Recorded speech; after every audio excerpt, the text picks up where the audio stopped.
The club football has returned, and you guys last night on the YouTube community tab let me know all of your thoughts for today's topics. So without any further ado, let's get right into it because there's loads. There's like upsets, Bundesliga, La Liga, Liga, goals, sending offs, everything. First off though, talk about Norwich Manchester City because that is a ridiculous upset. I'm going to stick my neck out, the biggest upset of the season. And Enzo has written, with the recent shock there was Norwich's win over Man City, how do you think Laporte's injury will influence their league form and possibly the title race? It will influence them much like it would any other team when you take out their best player. I've said it so much, you've seen so many times in the last few years how important a particular player can be. Laporte's obviously going to be a massive miss in the Manchester City defence, much like Kane was when he was injured for Spurs, much like when Ozil was out of character for Arsenal. You know, Liverpool in this case have been super lucky that they haven't had a massive injury. But taking Laporte out, they still have to be better.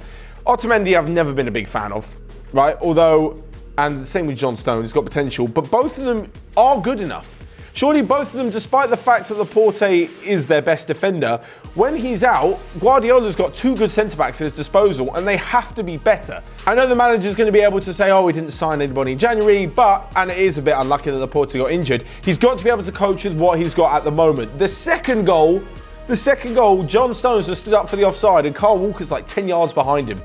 Like, that just can't happen. Either that's massive fault on Guardiola's part, I'm not quite sure, considering how well City normally play. So it's got to be down to the players. But at the centre-backs, they're obviously not as good as Laporte, but they still need to be better than that. Having said that, on the other side, no disrespect to Norwich, because it's an unbelievable performance. They really played some great stuff, and considering that, you know, as being a promoted team, they're obviously tipped for relegation or to at least be in a relegation battle. That is a massive performance from them to go with a good start to the season, and, you know, from Timo Pukki as well.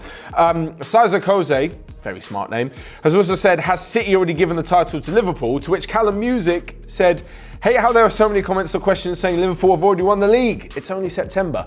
Of course.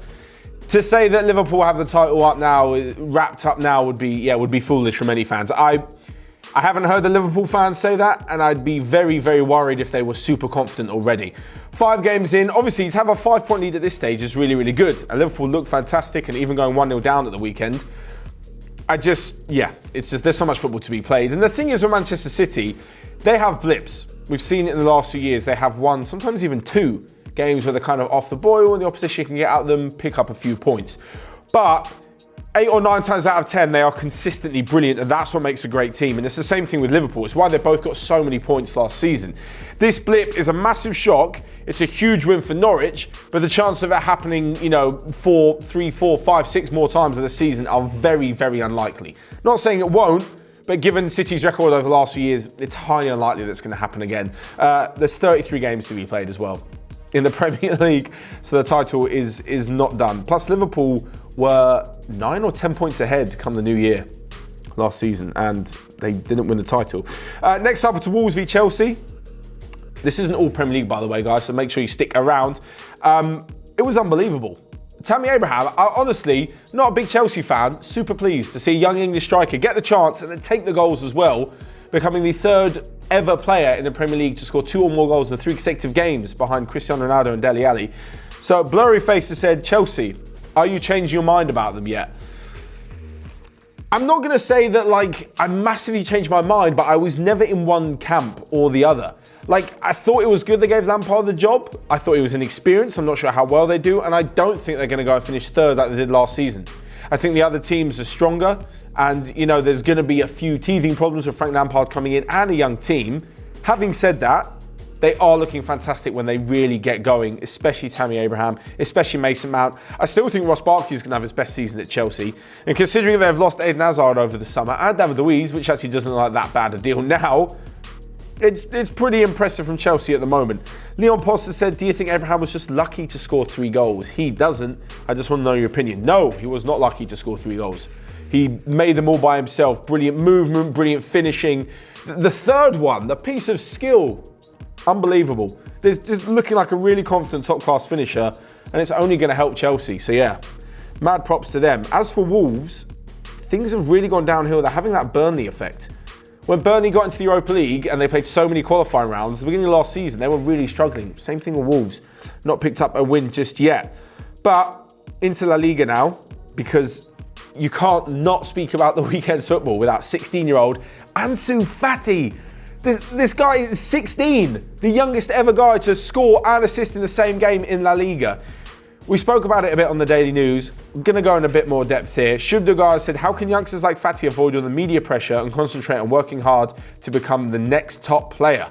It is difficult because technically I'm talking about him. I'm not putting pressure on him, but this is one thing that I think has actually improved these days. And I know there's so many tales of players who've got too much too early and you get loads of money and they go out and basically ruin their career and throw it all away. But now clubs are really cottoning on to this and they're playing such an important part in a player's mental health from a young age and in looking after them and helping them grow as a person so that eventually they can deal with this, because now more than ever, players are under incredible pressure.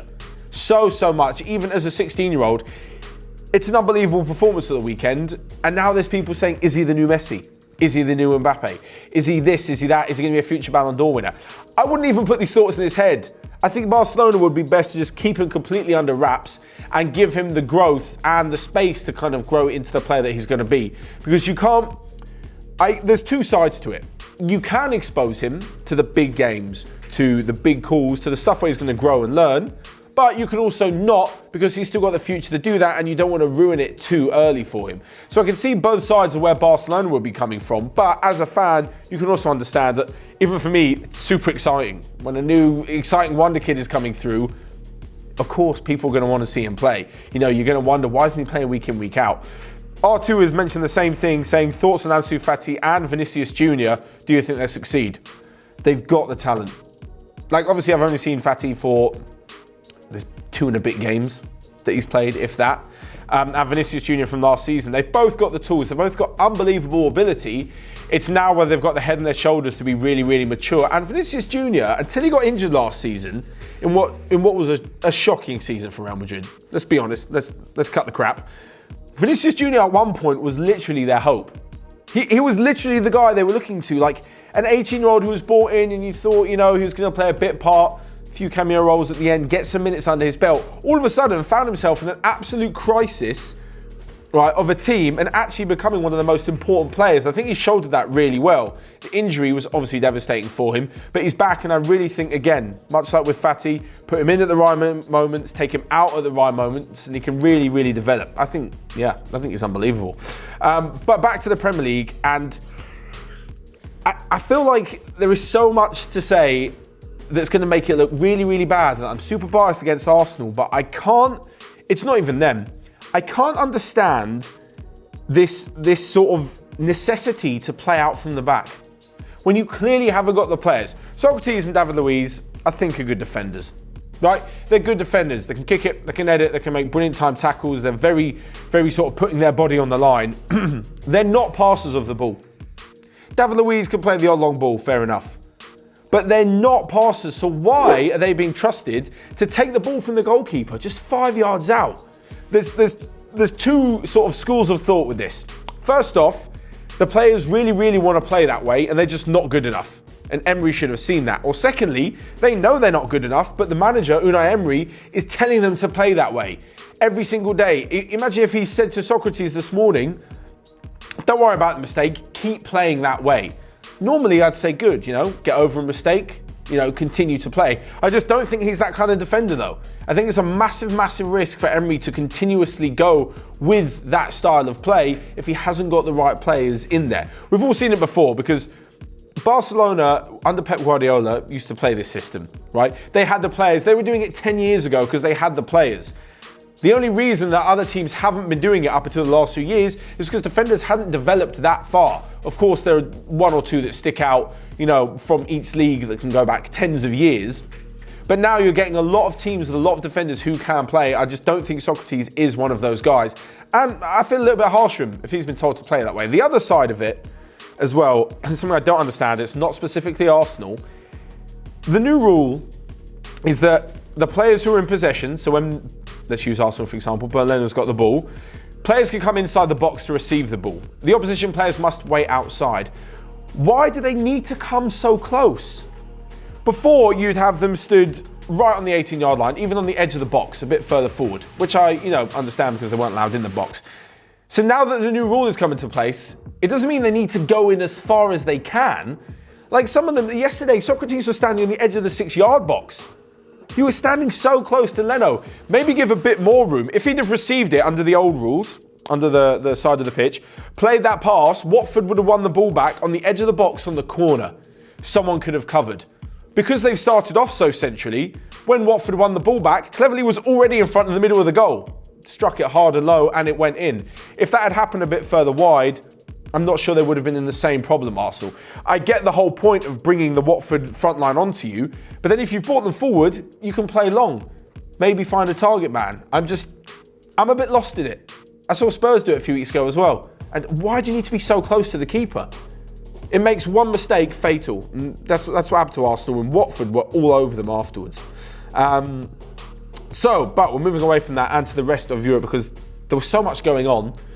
But I think it's been summed up perfectly by Derek 2140. Talk about La Liga, Serie A, Bundesliga, and why they all have different leaders. Are the bad teams getting better? Are the bad teams getting better or the big teams getting worse? I think this is a case of what we've shown earlier with Manchester City of having a few blips. Bayern Munich aren't top of the Bundesliga. Right, at the moment, Barcelona and Real Madrid aren't up there. Sevilla had a brilliant start to the season. Right, Inter Milan are now top of Serie A. Juventus have won only 2 of their first 3 games, I believe. Oh no, they didn't. Sorry. They've won their fair few of their games. They didn't win at the weekend though, with a 0-0 draw against Fiorentina. I just think that these are the odd results that will eventually iron themselves out. I think it could be really, really exciting, and it will be really exciting when teams that are getting better. We've seen teams get a lot better, and they can continue to push the top teams in the league, but it's a marathon. It's fine, to see it happening now after 2, 3, 4, 5 games, but after 32, 33, 34 games, that's when it really matters. And unfortunately, I just think the big squads have too many players, are too powerful, and can last that distance and can literally keep it going and win when they're not supposed to be winning, when they haven't played a fantastic game. That's what makes the difference. That's why when a team like Manchester City or even Liverpool lose, as a supporter and definitely as a coach as Guardiola, you wouldn't panic. Because 9 times out of 10, you're going to have a fantastic game and you're going to blow opponents away like they have been doing on their way to, hundreds and hundreds of points in the last couple of years. So I think that it is exciting now. There is just sort of a settling in period, and eventually the real strength in the squad as a whole, not just necessarily in one game, will shine through. But for sure, I think it's super exciting. I'd love it. I'd love it if there was more title races and it wasn't Juve, Barca, Bayern, City and PSG. In all honesty, it may end up like that. But hopefully we'll have something slightly more interesting along the way. So, there you have it. There is all the topics from the weekend's football. Well, just a few of them actually that you guys have let us know about in the comment section. Of course, let us know all of your thoughts in the comment section down below. What we can change about this show. What else would you like to see? And what are your thoughts on the weekend's football and everything moving forward into the Champions League? I'm so glad it's back. So that's all from me for today though. Thanks so much for watching and I'll see you guys next time.